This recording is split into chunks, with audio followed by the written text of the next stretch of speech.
Each week, Costa is looking more and more untouchable. Perhaps the only thing that can stop him is himself. Detroit is the perfect circuit to find out if that's the case as we get ready to watch round 9 of the Lotus 79 Sunday Grand Prix Series. And you'll see it all live here on the Global SimRacing Channel. Hi, everybody. I'm Joe Peak, and joining me in the booth is IMSA driver Joey Atterbury. Behind the scenes is our director, Ryan Bauer, and he's using cameras provided by Dougie Beard. Sadly, Belle Isle won't get to see any more racing in the real world for the time being, but let's see what we've preserved on the virtual side with our track guide.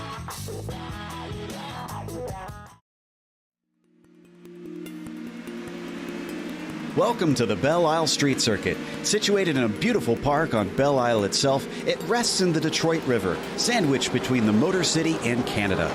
With it being in the far north of the Midwestern United States, as you'd expect, harsh winters make this a bone-jarringly bumpy track. The 14 narrow corners only add up to a mere 2.3 miles in length, but it can tend to feel like a lot more just from the sheer stress of keeping your car out of the walls. Runoff is non-existent in the majority of corners, so mistakes tend to be punished with race-ending damage. The dangers include the tight and twisty fountain section with its rapid-fire set of bends, and the frightening turns 12 and 13, which end the lap with 2 swift kinks. However, the most notorious spot on the track is the exit of Turn 2, made famous by collecting the Corvette pace car into its hungry walls one year. The first 2 turns are a quick chicane, so the extreme change of direction, plus the rise in the track as it crosses over a creek, means grip and balance can disappear in an instant. While the setup of the car can sometimes help lessen the annoyance of the bumps a little, what this place all comes down to is driver skill and daring. Precision will pay off with the close proximity of the barriers. While it isn't a stroll in the park for drivers, fans get to enjoy the beauty of the scenery, all while watching some of the most thrilling racing an American street course has to offer.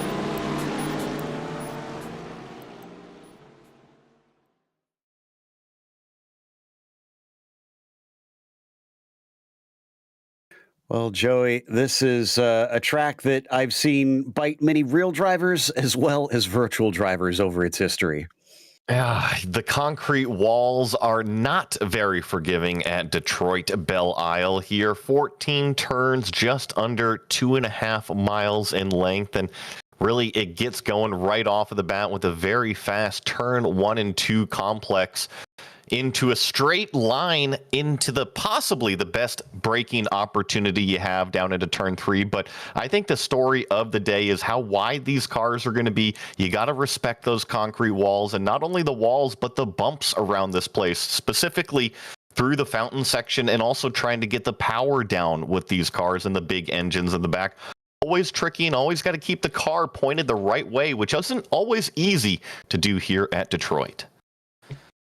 That is for sure. Now, I was talking a little bit about the championship there in the intro. Juan Costa, 136 points ahead. Now, it is 85 points for a perfect score out here, so it's not completely foregone. It's not mathematically eliminated, but it's getting there, if we're honest, with including today, there only being 4 rounds to go. So, we've, of course, got Timothy Reed and Jack David Spickett in their own little fight there. And Dylan Freckleton was at one point in the top 3, but unfortunately on his return did not have the greatest of races. But we'll see if he can come back at it. Jason Clapper is really the impressive bit, as he has been basically plugging away from the back of the field. He traditionally doesn't qualify.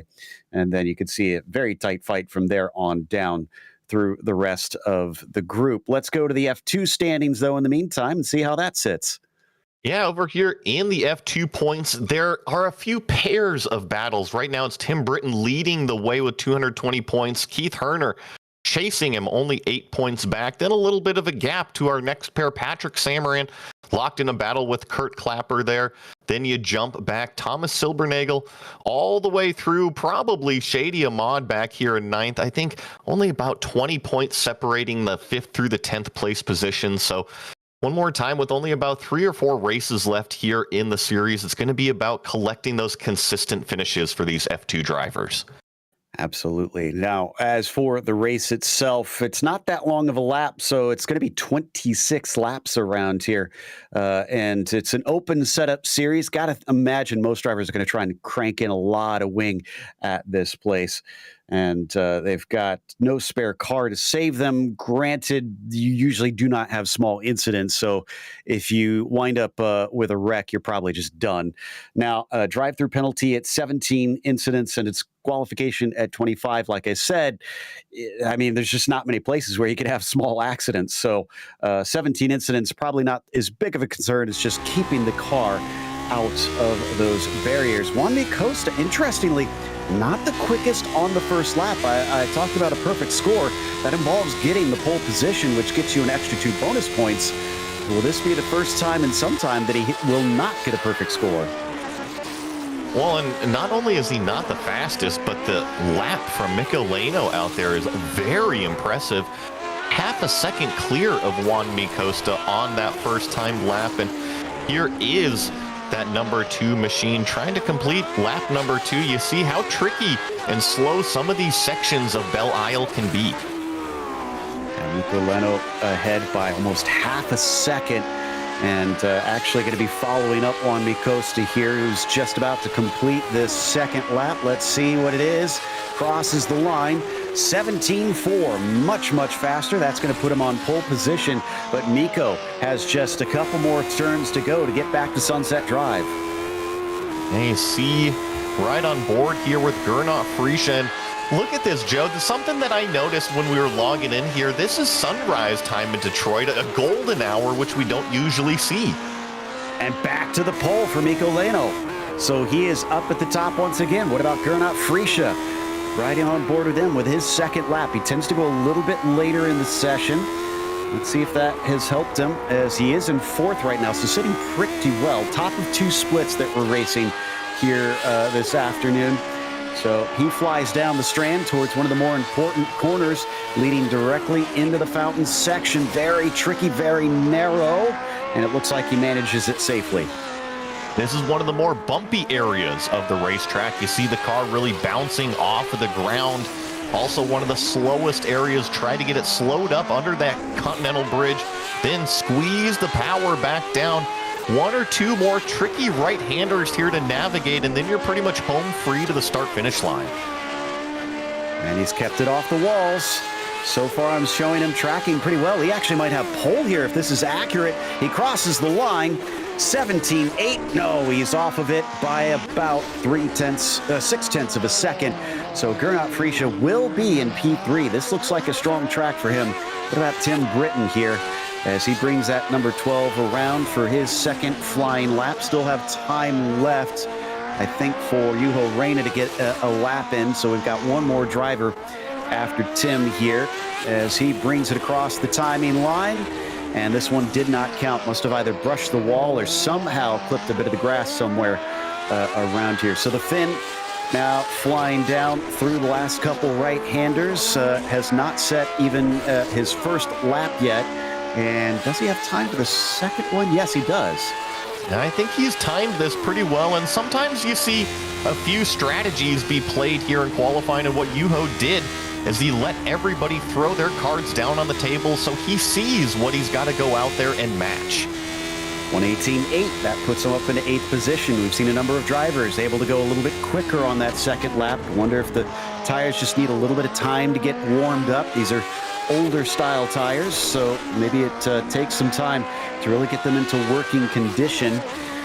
Only other driver that won't set a time is going to be Jason Clapper, which we expected. But right now, Juho Reina showing tracking about 1/10 or 2 faster, so this is looking like this should be good. He should be able to jump up possibly into the top 5 if he continues on with this lap at this pace that he's going through. Come through this fountain section here. You see how big and tall these curbs can get on the left side, how bumpy the racetrack is. Get it slowed down one more time and then blast on that throttle pedal.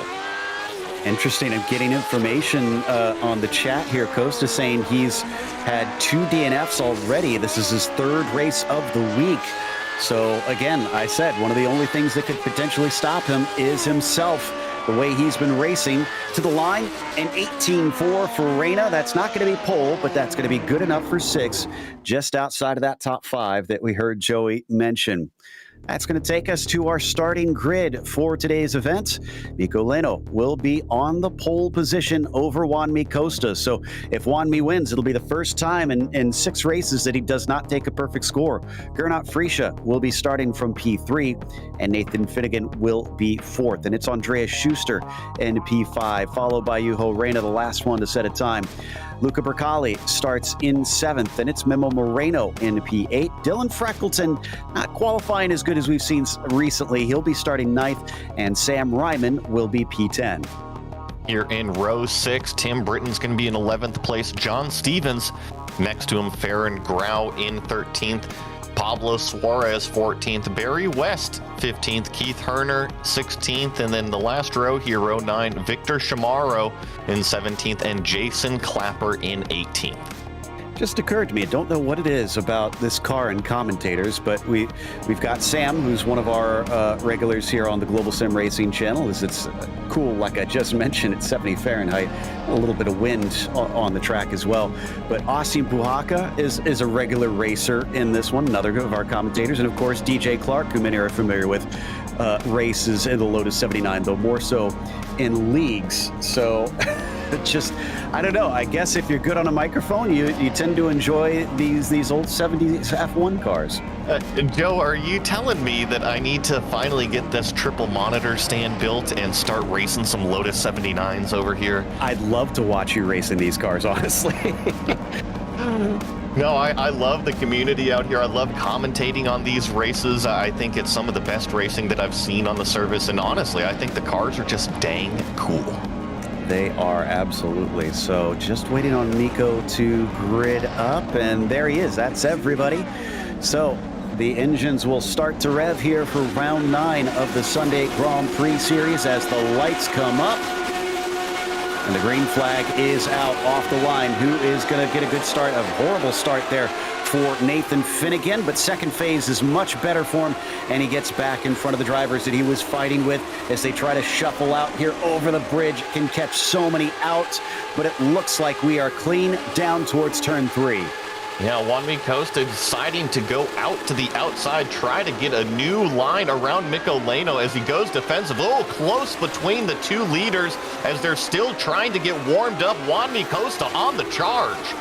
Oh, almost looked like Juanmi brushed the wall a little bit there coming into turn 5, but I think he managed to stay out of it. Also, Dylan Freckleton, I don't know if we could see it there on the pictures, but he smashed into somebody coming into turn 3. We head down the back stretch towards turn 7, and it looks like Mikko's a little bit safer this time, but clearly Juanmi wants this track position.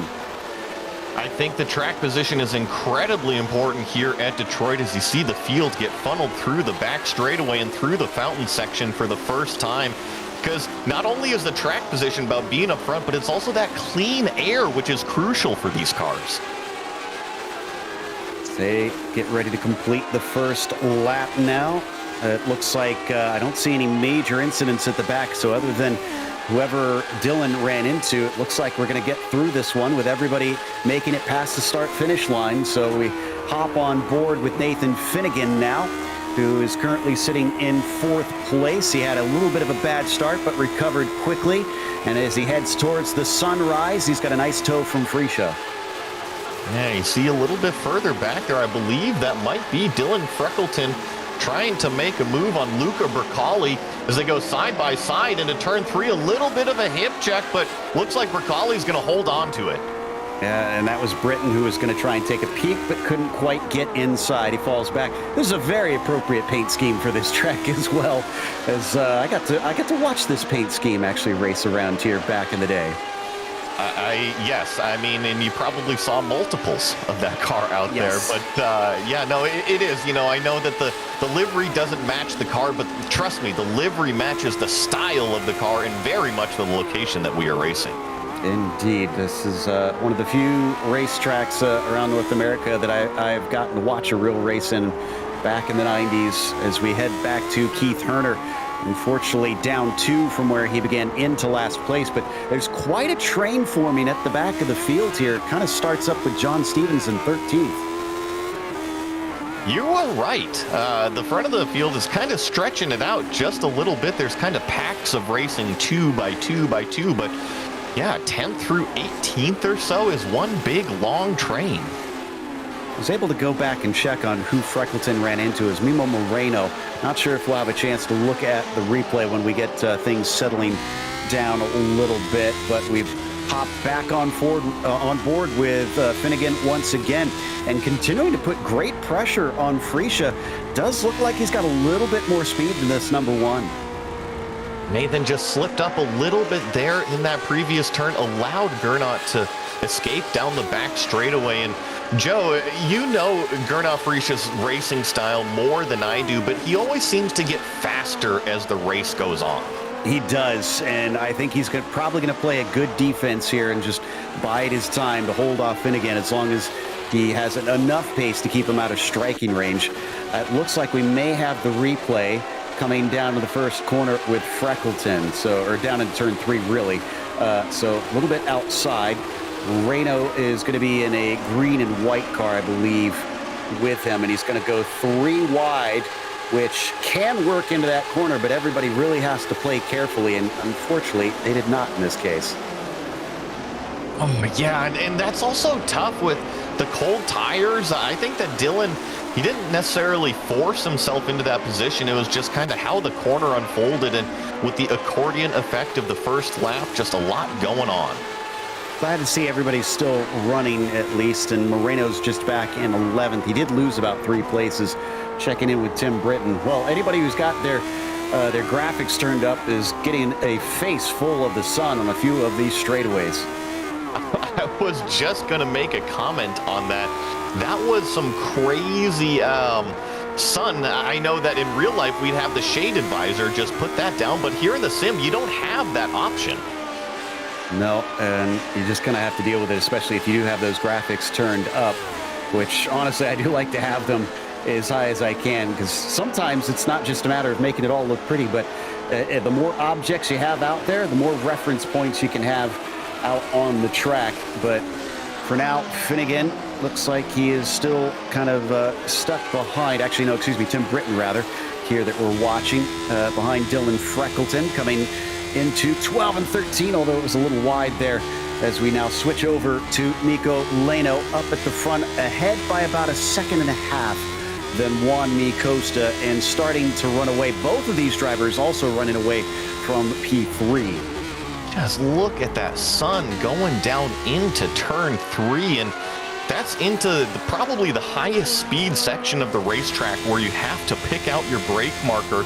You see Tim Britton, you can't even see the car in front of him. No, it gives a lot of glare off. And looks like behind them, I think Moreno just got by Sam Lyman. So change for 10th place as Mimo tries to recover from that early incident. And we got more battles back for 16th. Chamorro able to go by Barry West. Nice little move. You saw Barry West just go a little bit too deep into turn 3. Might be that sun in his eyes like we've been seeing. Exactly. As they come down the strand with a little bit less of that sun coming at them, they'll be able to relax at least for the moment. It's starting to get a little packed here in the middle of the group. That is Grau ahead of Ryman, Stevens, and Clapper. Now, Farron Grau did not have a good day yesterday back in Italy. We were racing in the Camel Series at Monza, and unfortunately got chucked into the outside wall early in the race. Right now, he's just playing defense, hoping that he doesn't have the same experience out here. He's kind of been locked in that battle with Samuel Ryman back there. They were side by side off of the back straightaway that last lap, and now Farron Grau, with a little bit of breathing room, going to try to escape from that battle just a little bit. Jason Clapper up 4 so far. This is a place known for overtakes being quite difficult, so not surprised that he hasn't made many more than this as they fly through turn 3. Once again, still hounding John Stevens just in front of him. Another appropriate paint scheme here for Jason Clapper in this machine. Certainly a rival car to Tim Britton's brand that he's got on it as they come off onto the strand. Big slide there, though, coming out of there for John Stevens. This is going to set up Clapper for an attempt, potentially. Does he try and stick his nose in? Yes, he does. Gets down to the apex before him and going out wide. Oh, into the side, into the barrier goes Stevens, and this causes more problems as Pablo Suarez just went into him. Yeah, I think Keith Herner just was able to sneak by, and Joe, that's a thing that we see here a lot at Detroit, is too wide off of the back straightaway, and a lot of times this car on the outside tries to stick it around the track, but there's just nowhere to go. Yeah, it's such a blind corner. I know they have that opening on the inside, but there's not much time to react, unfortunately, and so Suarez had to take a tow. Stevens had to take a tow. Both drivers in pit lane. In fact, Suarez has parked it completely and is out of the sim. So we'll see if we get any more. I would not be shocked if we wound up with higher attrition than what we've seen already as we watch the onboard from Schuster giving chase on Juho Reina. Launch out onto the back straightaway. Sun behind you at this point. Don't have to worry about it at all. Andreas has been chasing the number 11 of Juho Reina the entire race so far. This gap has remained pretty stable, about half a second up to a second so far, and these two have just kind of been in a pair doing laps together out here, 5th and 6th place. And we didn't see it, but Clapper got by Ryman as well, so Jason continuing to pick them off as we stick with this fight here. Up towards the front now, around 12 and 13 onto the front stretch. Juan Costa setting the fastest lap, but he's only made a couple tenths on Leno. It's still at about 9/10 of a second between the pair of them. No change quite yet. Up and over that infamous bridge out of turn 2. Thankfully, haven't seen anybody clout that wall quite yet, but that's going to be an easy one as the cars get lighter and more skittish at the end of the race. That lap time from Juan Costa really has me curious, Joe, because it's the fastest lap of the race, like you mentioned. He's starting to close it in on Leno out here, and it's been floating about 1.5 to 2 seconds, and he's closed it in to about 1 second, maybe just under. So I don't know. Maybe Juan Costa's feeling flirtatious with those walls again. Could be. Like you said, or like I had mentioned, he's apparently had 2 DNFs already this week, so maybe he was just playing it safe at the start, getting into the rhythm, and now starting to finally push. He did congratulate Miko and compliment how quick of a lap that he saw, as there is a little bit of a slide coming out of 13 from Juan Mi, and he ticks off yet another lap, now starting lap 9 of this 26-lap event.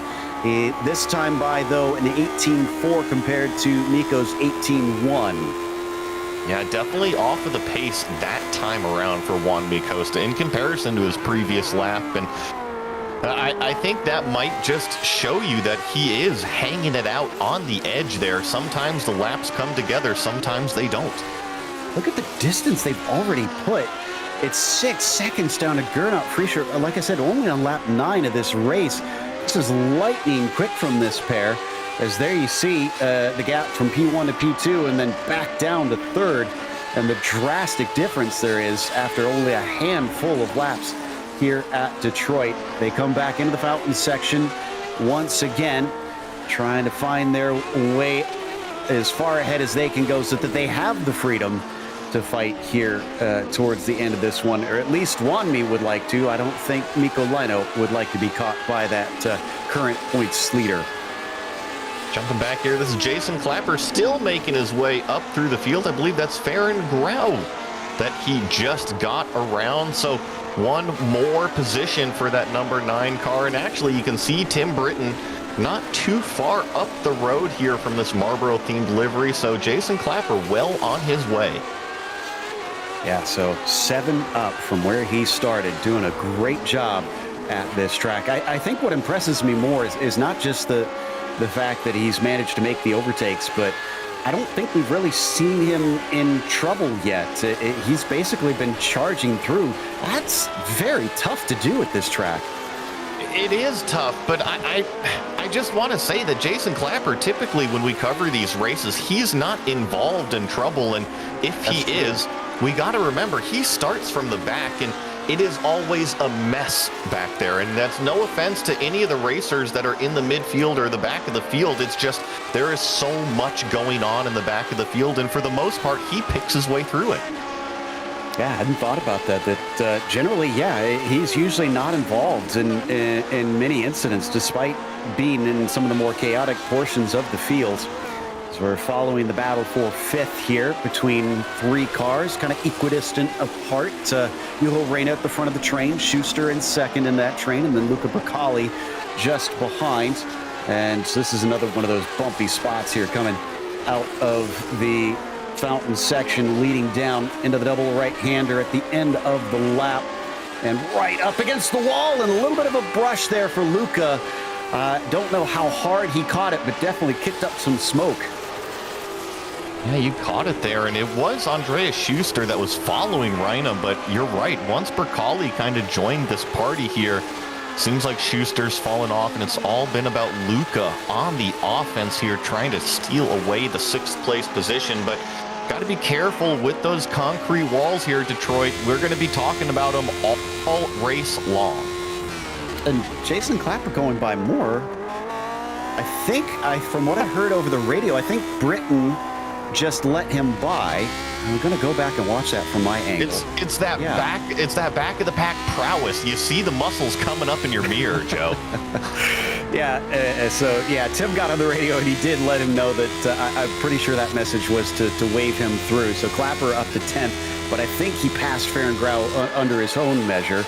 So here Jason Clapper heads down into turn 7 once more, keeping it out of the walls, which is half the battle here. And next on his list is going to be Moreno, who, by the way, Moreno's next driver, that if he wants to make another pass, Dylan Freckleton. Well, and Moreno's doing fantastic lap times as well as Jason Clapper out here. So I actually think the back of this pack is closing in on the midfield. We're only about halfway through, coming up on halfway through, so we'll have to see how it develops. But I think Moreno's closing in on Freckleton, and Jason Clapper up there, you look at the data, his fastest lap is comparable to the cars up in third and fourth and what their fastest lap has been.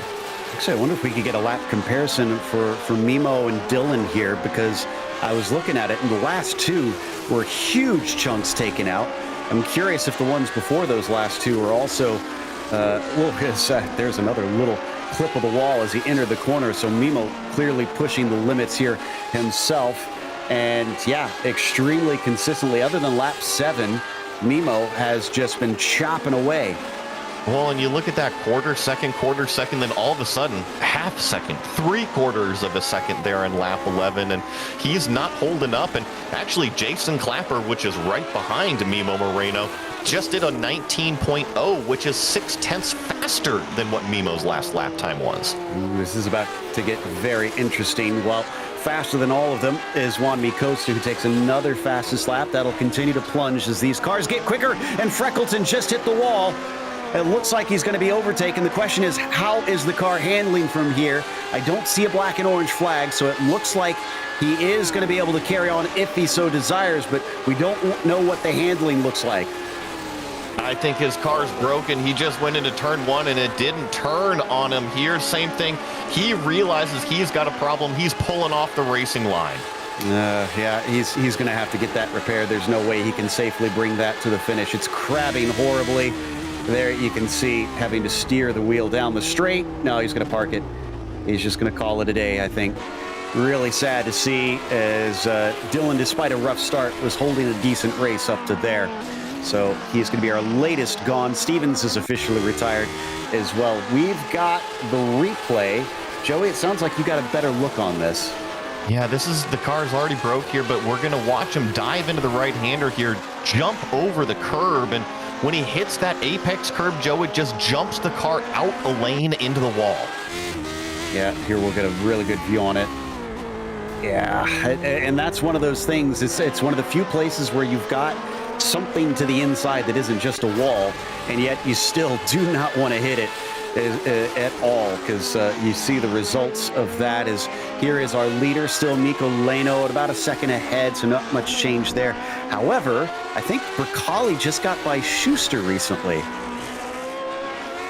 You're right, because Andreas Schuster was chasing down Juho Rainer, so Luca Bercali has caught and passed Andreas Schuster out there. Our lead battle, Mikko Leno, Juan Micosta still rocketing down the back straightaway here, but here is Luca Bercali now in front of that number 5 car. I think I found it. Andreas had a slide coming out of the fountain section, and that slowed him up enough that it made him vulnerable, and Bercali actually went around the outside of 12 and 13, so very brave move for the number 6 to make that happen, and that moves him up into P6. Looks like we got a replay on it. Yeah, a little squirrely coming out of the corner here, and Joe, you called it just too wide through. That's not an area that you usually see too wide racing, but just great respect. Every single race here with this vintage community, respect shown on the racetrack. And that has actually released Luca. He is now taken off away from Schuster and is about a second ahead, so he needed that pass. And he's taking that Renault liveried Lotus forward to see if he can catch the Finn Juho Rainer in front of him. 12 laps to go now. We're past the halfway point. We've seen a few climbers, we've seen a few issues, but for the most part, it's been a relatively clean race. And Joe, look who's sneaking into the shot right there. Mimo Moreno, and there's Jason Clapper as well. Remember, we just talked about those two cars a couple laps ago. They were chasing down Andreas Schuster and Luca Bercali. Well, it's starting to get there. And based on Jason's fastest lap, if we're gauging it by that, he should theoretically be able to maybe reach the top 5. It all depends on how quickly he can get there. He's got to make up a few gaps, but he's certainly been pretty steady here today and done it while overtaking a whole bunch of cars as he comes down the back stretch. About 3 seconds up to Mimo currently. Back to Finnegan. We haven't checked in on this fight in a while, and it looks like Freesia, like, well, I said it early. You brought it up and set me up for that point, Joey. Gernot Freesia is running away from him. He is. He's getting faster and faster as it goes on. A little bit of an accordion type battle. You know, Gernot lays down some fast lap. Nathan goes up there, chases the carrot a little bit, but I think it's going to kind of be like this the entire last half of the race. 18.4 out of Gernot that last time. Nathan, 18.5. So Gernot just edging away, keeping himself safe, looking for another of his many podiums in this series. For those that aren't familiar, and the reason we're talking about Gernot, he's the winningest driver, the most championships ever in the Sunday Grand Prix series. So by far, by just about any metric, the most successful driver we've had in the Lotus 79s, but it just hasn't been up at the front in a while. And unfortunately not looking like he's going to be able to take a win today unless we get a real shocker, because Leno and Costa are about 13 seconds ahead of him. Now, Joe, I know that I sound a little bit old and crotchety over here on my wheelchair, but I'm sorry, on my rocking chair, and I want to see Jason Clapper start at the front of one of these races. Here's Andreas Schuster having some problems off of the back straightaway. A bit of a Austin Powers moment there, stuck in the runoff. So how did he get there in the first place? Oh, into the wall. Just almost looked like he got a little too close to the back of Bercali and tried to avoid running into him. I think so. I think maybe just missed his braking marker here. Let's watch. Yeah, just way too deep, and you saw him do the right thing, avoid the competitor in front of him. I'm really glad that he didn't run into Luca. That would have been a real shame to see his race in that way, but it is a shame for Schuster, who is bringing it into pit lane. So is Farron Grau. Now, what happened to Farron here? Trying to see if I could find his incident. And I'm not, he must have just brushed the wall wrong or something, because I don't see any black and orange flag. We may have a replay. Here we go. We're in the fountain section. I know that trying to put the power down can be hit. The car's already broke at this point. Yeah, you see it crabbing. So something must have happened earlier. I'm not sure if we'll be able to find that, but we'll check in on that a little bit later. Now it's starting to bite a few. Freckleton did come out for what it's worth after his incident. It took about 5 minutes of repairs, so he's not an official retirement yet. He's going to try and complete this race. Credit to Costa here. You know, watching this, he's still hovering at about a second behind Mikko Leno, but he doesn't seem to be able to crack any closer than that. And yeah, here we got the lap times down at the bottom of the screen. Relatively even between them. It's a bit of a back and forth, but there's not huge swings.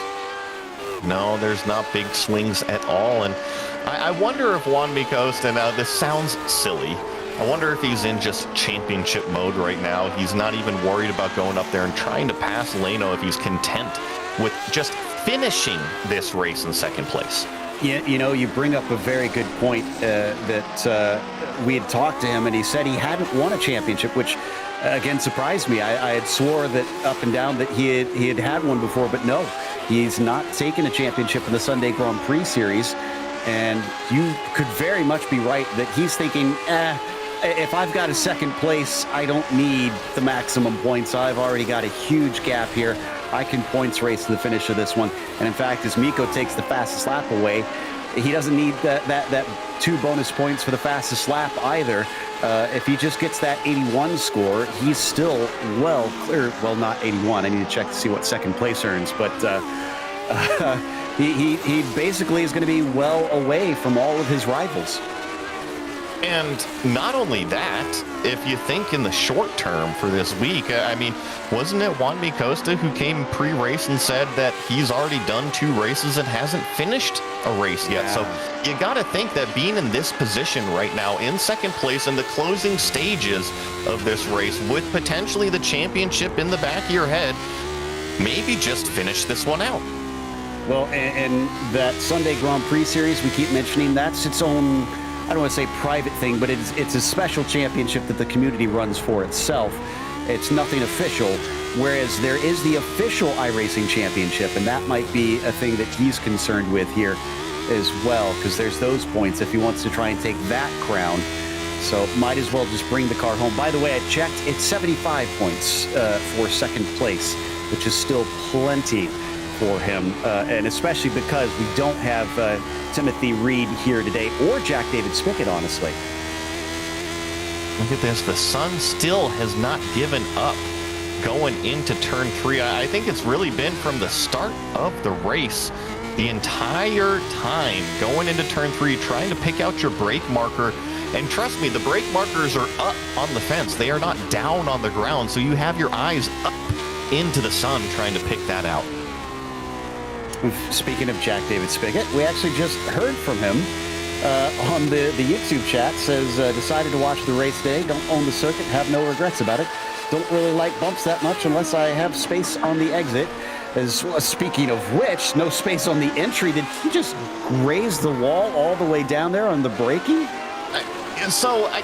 It's tricky, right? I know that here in iRacing, we're dealing with the server connections, and a lot of times we see some wall clips or some tire smoke, and I see it a lot out of Juan Costa, and what I think he's doing is he's just getting right up against the wall, pushing those limits out there. Yeah, it could always be the lag that we get. There isn't much on iRacing. They do a fantastic job, honestly, compared to a lot of other sims I've seen. And it's one of their strengths, but you can't eliminate it completely. It's the nature of racing on the internet. As another fastest lap for Costa, he's fighting for those bonus points with Mikko. But we're watching Mimo Moreno in the meantime. He no longer has to worry about Dylan Freckleton, but maybe worry about the walls as he slides it out of turn 11 in his attempts to chase down Luca Bracali for P6. Andreas Schuster sneak out of the way in the back. He is a couple laps down, doing the right thing. Just once again, great sportsmanship. Mimo Moreno, though, has been on the hunt. He has officially climbed that mountain.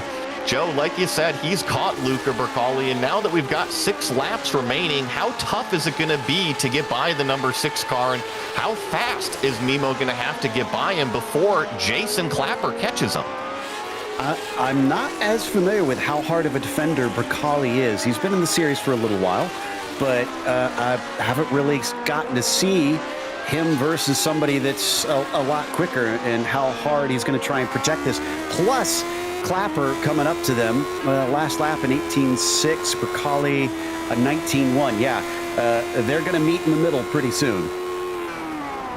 And I think this really is going to be the battle for him, the culmination of the race. Who's going to take home this 6th place position?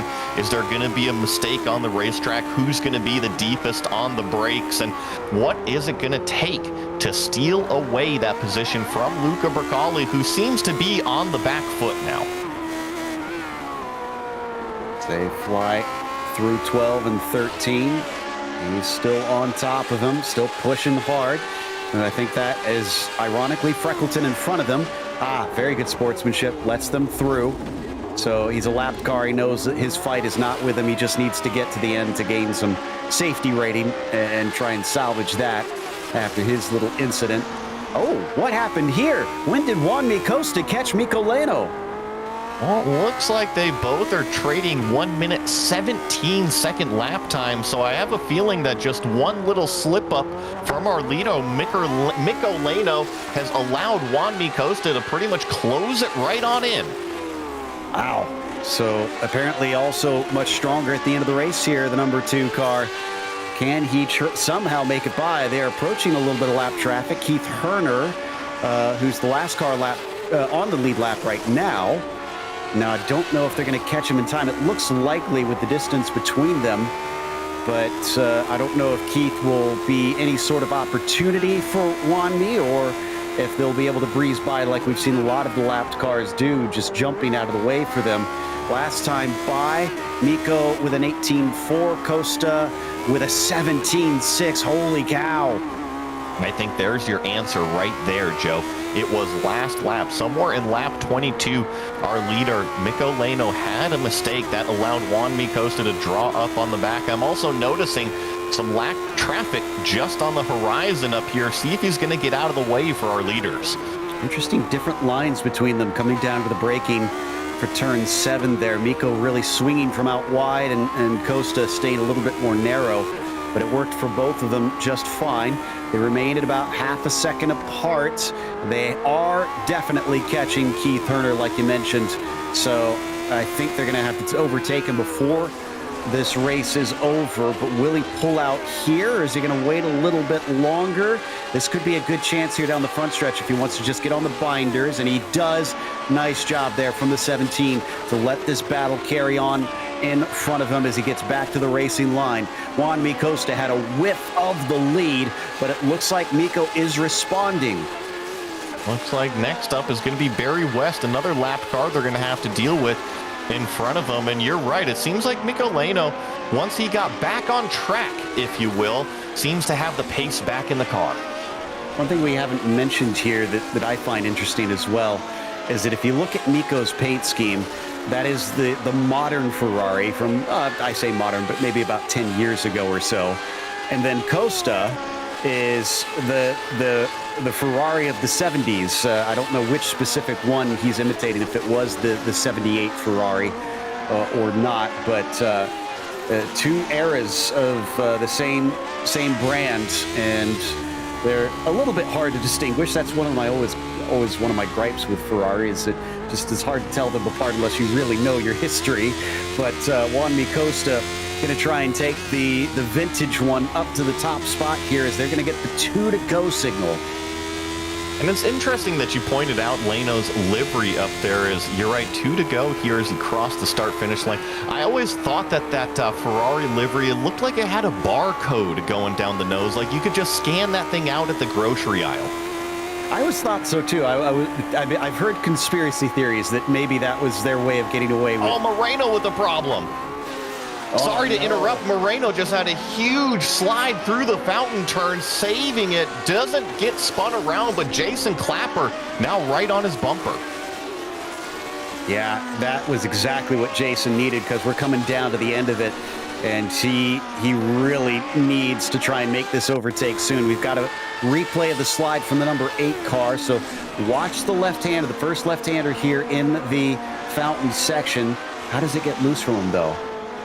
The bump, maybe? I think it was just the bump and a little bit too much speed. And honestly, coming off of the back straightaway, he barely kept it off of the wall. I think he was just a little bit out of rhythm going into it. I think you're right. Well, the clouds have gone in front of the sun, at least for the end of this race. Will that change the visibility for the drivers when they need it and really need to focus. Jason Clapper needs to focus forward and try to somehow get by the car of Mimo Moreno as they fight him down the backstretch through the strand. The white flag was just waved for leaders. They went by the start-finish line. Here we go, down to the inside, but this time Jason can't make it stick. He showed his nose, and they both took it as deep as they possibly could. And you're right, the time is running out. It says final lap, but these cars right here have that extra lap to go. Yep, still haven't hit the line and haven't been given that white flag. Ahead of them, Bercali's enjoying this because now he gets to finally stretch his legs out a little bit and doesn't have to stress about what's in his mirrors. As long as he keeps it safe on this last lap, he should be good. By the way, Leno has gapped it to about 9/10 of a second over Juan Costa. I said he was responding, and boy, was he. He did not want any part of a battle at the end of this race. Just one little mistake near the end, and that was all it took. He's like, okay, yeah, I don't need to do that. Let's reel it back in. Just a couple more corners, and we've had a scant few winners here other than Juan Costa. Just two other drivers have taken wins so far this season. This is going to be our fourth on the season as Mikko Leino wins at Detroit. Juan Costa coming home second place, and I see Gernot Frischa out here. Little bit of a lonely race the last half of it. Will claim that final third podium spot. A nice quiet drive for him. He had Finnegan on his tail, but never let it make him sweat. By the way, I just checked on those other winners. That was Hartonen and Tolinen. Oh, Clapper's getting around Moreno. I'm sorry to interrupt you again, Joe, with this battle, but Jason Clapper just got around Mimo Moreno. Great last-second move there from Jason Clapper. One of these days, Jason, I don't know if you watch these broadcasts. You need to come in and chat with us. That one was worthy of an interview.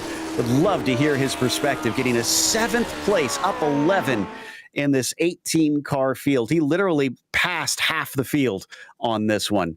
Well, that's going to take us to a quick break. We'll come back with the official results as well as driver interviews, so stick around.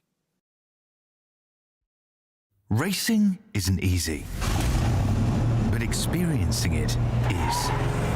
iRacing puts you in the driver's seat with the industry's leading sim racing game. Drive on laser scan replicas of the greatest racing circuits from around the world. Go head-to-head against other drivers chosen by skill-based matchmaking to ensure competitive racing at every level. Compete across all your favorite series.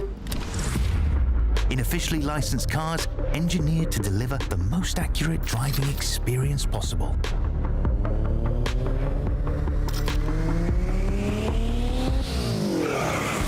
Join a race or host your own with players from across the globe. Race against the computer or in a league with friends. Feel the thrill behind the wheel.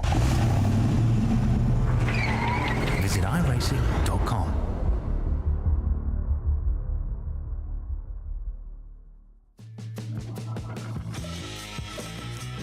Welcome back to Detroit. As we can see, this track still puts on a good show.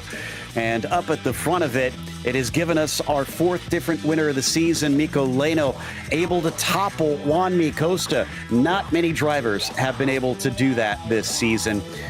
So Costa will have to settle for a measly 75 points. That might actually be 77. I don't know if he got the fastest lap or not. Actually, he did not, so it will be 75 points for him as Frischa rounds out your top 3 for the podium. Nathan Finnegan was 4th, and Juho Reina was P5. Then it was Luca Bercali in 6th. Jason Clapper up 11 spots to take 7th place. Mimo Moreno passed on that last lap, but still he'll finish 8th, as Tim Britton was 9th, and Sam Ryman also where he started in 10th. Here in 11th place position, we got Victor Chamorro.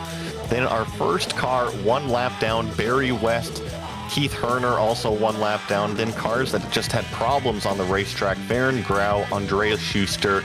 We saw Dylan Freckleton, John Stevens, and Pablo Suarez. And Joe, one thing about that fast lap between Juan Costa and Mikko Leino, only 0.008 of a second separating those two. Clearly, the two of them fighting hard. We'll see if we get either of them in. We'll need a second to see if anybody's up for an interview on that one. And after we were watching some of the drivers have that last-minute battle, I was able to look at the stats, and I was talking about our different winners. The only non-finish winner is Juan Costa this season. Every single other one has been a Finn, and they are known for being quite fast in this car. Early morning race, Joey, but despite the sun kind of being in the faces of the drivers, I'd say they dealt with it pretty admirably. We had, let's see, I think the vast majority, I want to say 14 drivers got to the end there. I think not only did we have a good field make it to the end, but we had great racing throughout the entire race. The start of it through the middle, the cars that were way back on track position able to overcome those big gaps and come up and fight for those positions at the end of the race. I just thought it developed into a very, very good motor race. Absolutely. Well, for Gernot Friesche, it was a little bit of a lonely one for much of it, although he had some pressure from Finnegan. Gernot, congratulations on another podium. Looks like you didn't quite have the pace for the top two, but did Nathan have you worried at all there? Yeah, hi, Joe. Well, Nathan has really good pace at the moment, so he really has improved a lot since a couple of seasons ago. I think during the race I was mostly in control, but I had to start pushing again when Nathan was trying to close the gap. So just try to manage a gap of 2 or 3 seconds to the cars behind, and try to stay clean, because this is a survival race for sure. No doubt. Now, you had a very good qualifying in this one, too. A third on the grid, about 0.6 off the pole. Would you consider this one of your stronger tracks? No, definitely not. It's not a track where I'm usually good at. Also not a track that I really like. Can't say why, because it's a technical track, but yeah, it's not one of my favorites. And I think the strong two guys this week have been Mikko and Juanmi. I think Juanmi must have won this season championship, so huge congrats to him, and to Mikko for a dominant performance this week as well. Yeah, we were wondering what the point situation was. With so many weeks left, it's a little hard to figure out mathematically sometimes. But I wouldn't be betting against if he had a good chance to wrap it up here today. Now, next time out, we're going to VIR, and it's of course that new version of it. It's a little bit more of an open circuit. Can you get yourself on the podium again there? I don't know. In fact, I haven't done a lot of racing the last couple of weeks, so I'm surprised to be in the podium today. I don't know the new track at VRR. I really liked the old one. That's one of my true favorites. So if the new track is just as good, I'll be happy to do some more practice there. Well, we can't wait to see you. Congratulations to be back on the podium, and well-run race today. Thank you. Thanks for the broadcast. See you next week. Bye-bye. It's Gernot Friesche P3, and our second place finisher, potentially champion. I'll try and crunch some numbers. Sounds like Joey has caught up with Juan Costa. Juan, congratulations on the second place here. I know that it's not the win that you usually take, but from what I've heard, you got to be happy just to finish this one. Yeah, the first one I finished after in all week. Always some walls and some lap cars. It's a little bit mess sometimes, this track. But super happy with the P2. I take a podium here any day. Well, now I know that the championship, you're running away with it. I'm curious if you finally locked it down today or not. But speaking of just today, this race, what was it going to take for you to go up there and get the win away from Mikko? Did you need something in the car, or was it just more practice time? The main thing is in this week I didn't have a good feeling with the quali pace. The making quali was always I didn't had the best ones I can get, like any other week. So having the pole and the guy behind with the same pace as you is almost 90% of the win, but you have to bring it home later. You do have to bring it home. That's what championships are all about. And like I said, you are well on your way to that one. Now, looking forward to the final few remaining races, are you going to let your foot up off of the gas at all, or are you going to stay flat out for the remaining of the championship? I think if my calculations are okay, I think I got it, because Jack and Timothy need to win all the races. So I think I got the championship this season. Happy for that, finally. I will drive in VIR.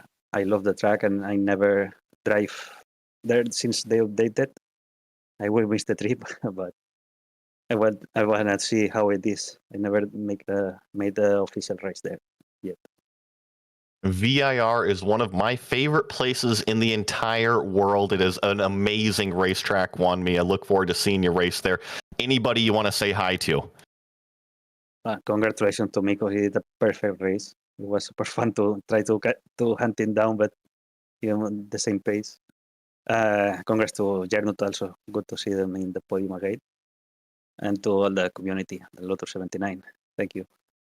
Well, that's Wanmi Costa coming home second today, and I'll have to double check all the math because I am not a mathematician, but should be our series champion here soon. Yeah, I've tried getting our math guy on the line, but no answer yet on that, unfortunately. We do, however, have Barry West, who took a 12th place here. Not the highest finish we've seen you have, but I got to imagine, Barry, half the goal here is just surviving. Yeah, that's a crazy Joe. Yeah, I hit the wall about lap 3, I think, pushing to get Pablo, and I had a terrible understeer from then on. So the pace was gone, but that was consistent. That's what counted, I suppose. So, yeah, I'm just pleased to finish this one. I had a bad race earlier, and I lost confidence, but it's all about confidence, this track, and it's I quite like it here, to be honest, when you have a good one.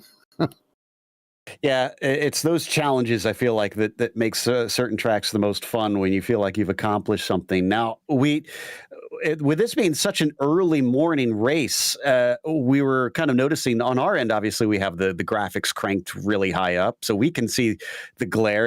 Was that something that you had to deal with inside the car? Were you getting the sun glaring on you? Was it hurting visibility? No, a problem with visibility, because I don't have the HDR on. I think that might have been the case if I had that on. I think since I got blinded at Le Mans once, I've taken it off. But yeah, the problems I had to say was the understeer and the damage to the suspension. And Keith was keeping me honest all the way through. He unfortunately had one spin, and then he was catching up towards the end. So I was just pleased to just pick up places if people didn't finish. That's all. Understandable. Season's just about wrapping up pretty soon. We're going to head into the final quarter of it now with VIR, and a couple of the other guys they were just talking to saying that they didn't think they had raced the new version yet. Have you checked out the new updated version of VIR yet? No, I haven't. I'll have to look that out. Hopefully it's good. Yeah. I'm looking forward to Silverstone and Spa. My strongest tracks. But yeah, VIR is a nice track. Oh, well, I guess it's just been too fresh for everybody, but congratulations on at least seeing the checkered flag, Barry, and excellent race today. Cheers, thanks, Joe. Cheers. That was Barry West, P12 out there, up 3 from where he started. And that's going to wrap us up with a big thank you to the Lotus 79 community for bringing us back for another season of coverage. Also, I want to thank the team today, Joey, Ryan, and Dougie. Make sure to check out our social media, our website, and our merchandise store. And don't forget to subscribe to our YouTube channel so you don't miss a moment here on GSRC. Like we said, up next is VIR, Sunday, May 21st at 12:30 p.m. Eastern. Be sure to check out our other broadcasts listed here. Everybody have a happy Mother's Day out there. But until next time, race clean, race hard, and we'll see you on the track.